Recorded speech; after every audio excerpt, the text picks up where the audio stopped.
et bienvenue dans les émissions de Maïti, le temps d'un thé. Une question, une réponse. Aujourd'hui, c'est une bien vaste question. Comment puis-je concilier le fait d'être mère et le fait d'être femme? Effectivement, on se pose souvent cette question après avoir eu des enfants. Et ce n'est pas si simple que ça. Donc, ce que j'ai envie, c'est de vous faire sentir qu'il y a le fait d'être femme, il y a le fait d'être mère et il y a le fait d'être maman. Ce sont trois choses différentes. Ressentez à l'intérieur de vous, dans votre corps, lorsque vous vous sentez femme, c'est comment dans votre corps?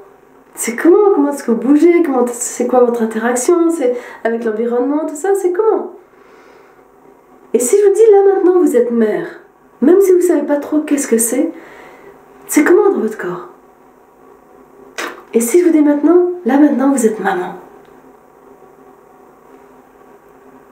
De la même manière, vous pouvez aussi dire, si votre mère était une femme, c'est quoi ce qui change?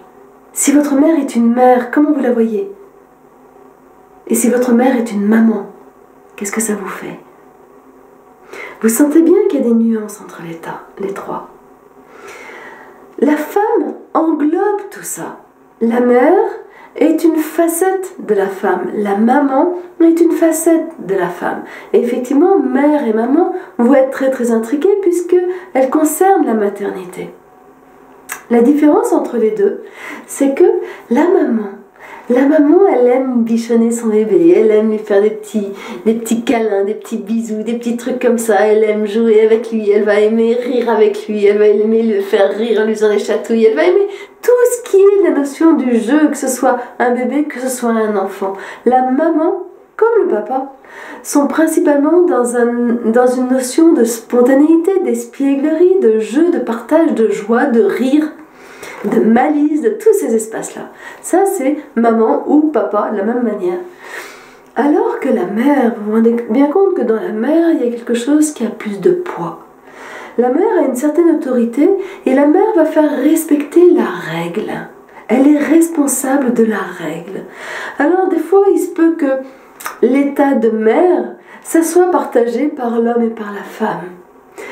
Ce qui est important, c'est de bien savoir qui fait quoi et qui est quoi, surtout. Donc d'arriver à sentir. À ce moment-là, ça va être la différence entre père et mère. Il y a la mère, j'ai dit père et mère, donc je me trompe demain, la mère qui effectivement va faire respecter la règle qui est dans la maison, dans le jardin, dans vraiment le giron de la mère, alors que le père va faire respecter la loi. Il va faire respecter les grandes lois de l'univers, les lois de la société, les lois de la communauté, des choses comme ça. La mère, ça va être beaucoup plus au niveau des règles. La mère a effectivement la responsabilité de la règle, de les poser, de les établir, de les ajuster et de les faire respecter. Elle a cette autorité-là. Donc on se rend compte que comme la mère quelque part la charge de la règle et que le père a la charge de la loi, la mère va être mère beaucoup plus tôt que l'homme. C'est-à-dire que quand l'enfant est un petit bébé, lorsque c'est un bébé, très souvent l'homme va être un papa avec son bébé. Alors que la femme va pouvoir être une maman et en même temps elle aura aussi un rôle de mère. Et c'est bien souvent ce que l'on observe dans la petite enfance. Et petit à petit, au fur et à mesure que l'enfant commence à sortir, c'est-à-dire au-delà des 7 ans, entre 7 ans et 14 ans, il est un petit peu avec ses deux parents, après 14 ans, voire des fois maintenant un petit peu avant, c'est beaucoup plus le père qui va quelque part le soutenir à aller vers l'extérieur. La mère a fait ce qu'elle avait à faire. Elle lui a appris à respecter une règle. Et c'est beaucoup plus simple de respecter une règle que de respecter une loi. Donc, c'est comme s'il y avait des étapes dans la vie d'une femme entre maman et mère. Il y a ce petit pourcentage de maman et ce grand pourcentage de mère où j'en sais rien, mais l'importance de la mère dans la petite enfance, l'enfance, voire jusqu'au début de l'adolescence, jusque vers les 10, 12, jusqu'à ce que sa fille soit pubère, que son garçon soit pubère. Grosso modo, ça va être ça. Et après ça, normalement, elle a fini son job, la mère. Donc, l'enfant n'a plus besoin d'une mère. Il va aller à la rencontre de son père, il va aller chercher son père, et il a besoin de l'autorité noble de son père. En revanche, ce qu'il attend de sa mère, c'est qu'elle devienne une maman à ce moment-là. Et comment est-ce que, en tant que femme, vous pouvez jouer avec vos adolescents? Vous pouvez trouver du rire, trouver de la joie, trouver des choses qui sont vraiment du simple dans la vie à partager avec eux. Et ils n'attendent que ça de vous. Ils ont besoin que vous retrouviez cette joie à l'intérieur de vous, alors que des fois le rôle de mère a parfois malmené un petit peu cette joie. Donc c'est ça qui va être précieux, c'est de sentir qu'il y a un mix maman-mère pendant l'enfance et qu'après petit à petit vous allez être plus maman et pas mère. C'est le père qui a autorité à ce moment-là. Et vous allez soutenir le père à faire valoir son autorité. Lui, à ce moment-là, il a beaucoup moins la possibilité d'être papa. C'est-à-dire que les enfants n'attendent pas un papa, ils attendent un père à cet âge-là.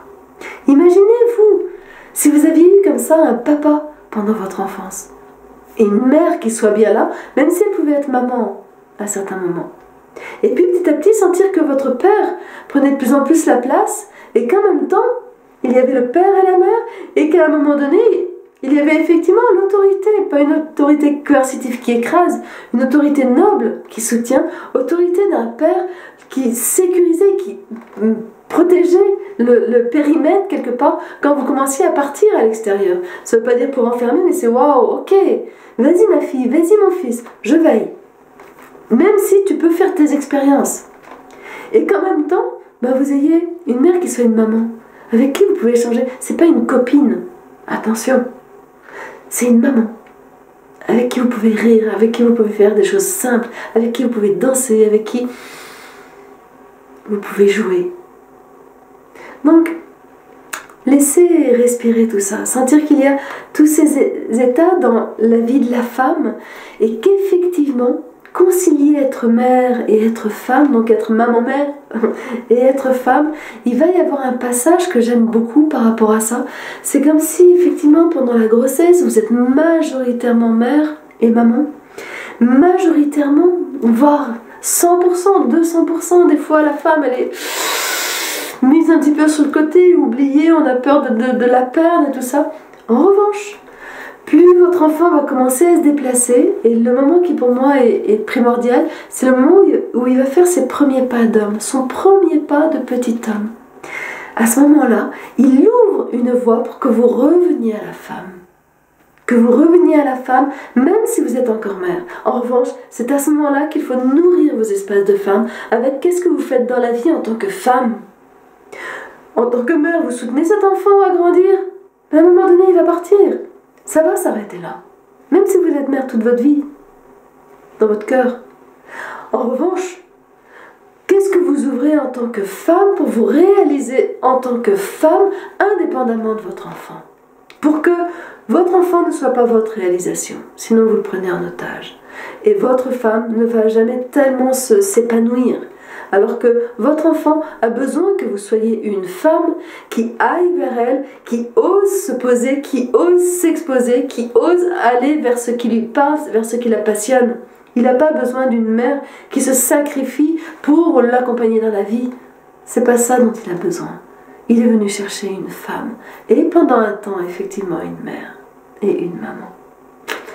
Voilà, en tout cas, c'est moi, c'est comme ça que je sens les choses, c'est comme ça que je vois les choses. Je ne sais pas si c'est réellement comme ça, mais c'est comme ça que pour moi ça a du sens. Donc, laissez circuler, laissez réfléchir, voyez expérimenter et apportez-y ce que vous-même vous sentez. Et n'hésitez pas à partager cette vidéo avec d'autres, peut-être que vous pourrez en parler du coup. Et ça ouvre de nouveaux chemins. On a rarement eu des mères qui étaient femmes. Donc là, ça demande de la créativité. Et là, moi, je vous offre ma créativité. Donc, à vous pour être femme, mère, maman. Et à vous, messieurs, pour être homme, père, papa. Ressentez ce que ça fait à l'intérieur de vous. Comme ça, vous saurez.